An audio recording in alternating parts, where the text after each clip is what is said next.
Hi guys, quick update lang tayo dito for the price action nitong si BTC USDT as well as yung upcoming tournament dito guys, no. And raw video lang ito kasi nandito tayo ulit sa province. And today din guys, share ko na dito yung pinaka team natin. Like for example, ito. Ayan, lalagay ko na lang yung pinaka official link nito sa description ng video na ito para mapuntahan nyo. Kakagawa lang natin ito and ngayon lang din natin ito na-reveal itong pinaka-team natin guys, no. Bali pangalawang tournament ko na this year na nasalihan.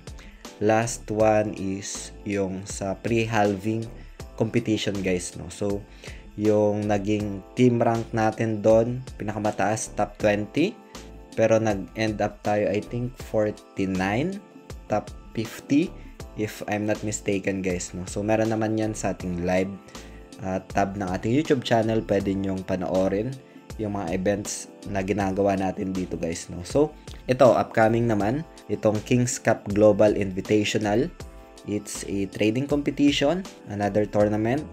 I keep mentioning na if sumasali ako ng ganito, it's good for my self-development and career growth sa trading journey ko guys, no. So yun, you can just check yung pinaka-official link ng ating team if you are interested guys, no. Nasa description ng video na ito, pwede kong i-pin comment naman.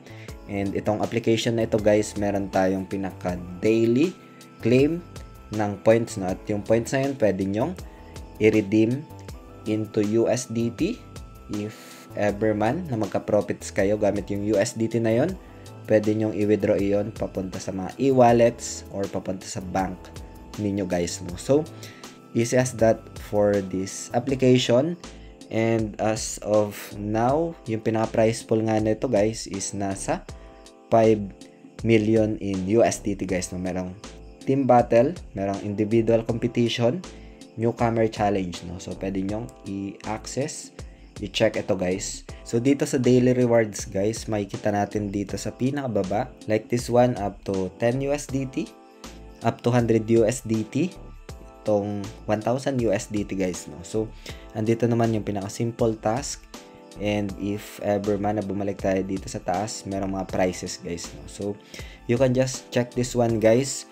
Punta tayo doon sa pinaka update dito for BTC USDT. So isa sa tinitingnan natin dito is itong pinaka resistance.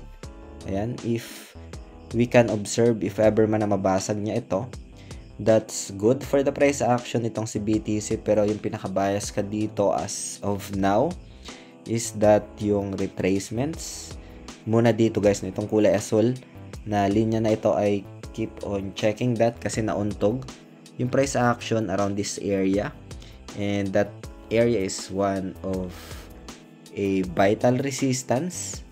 I think I can consider this one as triple tops, no, sa daily time frame. So almost retested yung 72 territory. So after that, price goes down. It was rejected, no, 3 days ago. Itong 3 candle na ito, since naka daily time frame tayo, nagkaroon siya ng retracements, no. Meron din pala tayo dito guys, moving average, wherein itong kulay puti na ito is 50 moving average.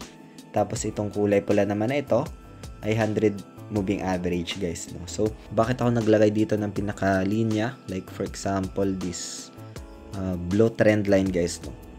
So ito is isa sa mga indicator ko or isa sa mga observation ko na if ever na magkaroon ng retracement, hopefully mag-bounce dyan yung price action. Kasi kung hindi, we can see some potential retest between these areas guys, no, ng price action. Kasi ito yung dating support niya before siya gumalaw sa upside. Meron tayong mga scenario na ito sa ating YouTube channel wherein if ever man na mag-retrace pa siya dito, there's a high probability ng continuation sa upside. It was happen naman, pero I think it was rejected itong price action. And in my own opinion, if ever man na mag-retrace within this area, again, itong video natin today guys is just for ideas lang, for reference, and does not qualify as an investment or financial advice.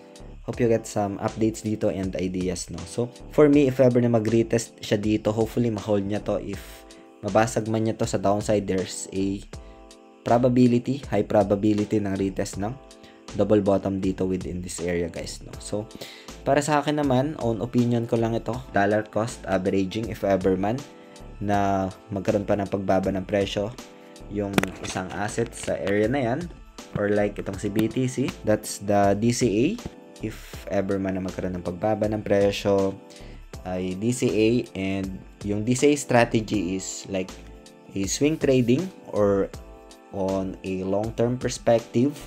And then if swing trade ko naman ito, maybe I'll sell around if ever man tumaas doon sa pinaka DCA average ko, guys, no. So if ever na tumaas maybe above this price action, that's the time na I sell those positions, guys, no, or assets na nabili ko gamit yung DCA strategy. But then again, guys, there's no guaranteed, no, sa DCA.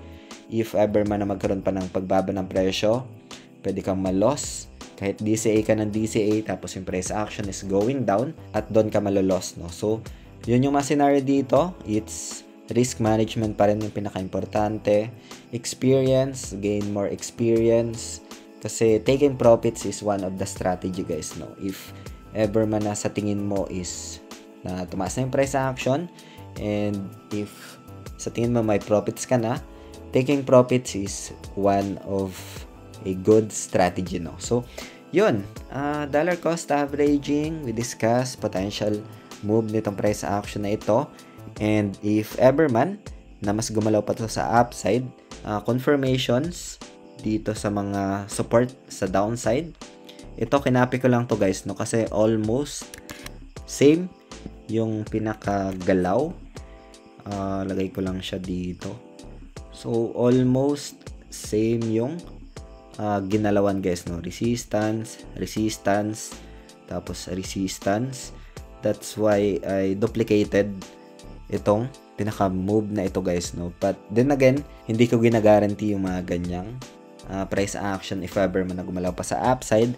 I'm looking for a potential move as well for Ethereum. Recent developments, updates for Ethereum, guys, is yung ETF approval, guys, no. Listing something, and I'll keep on checking naman sa price action for Ethereum, guys, no. So BTC USDT, quick update lang tayo dito, guys, and if hindi nyo pa napapanood yung video natin how to claim ng daily rewards gamit itong application na ito, lalay ko na lang sa screen and click nyo lang yung video na yan, no. So maraming salamat ulit, guys, sa panunood. Ingat tayong lahat. Peace out. Bye for now.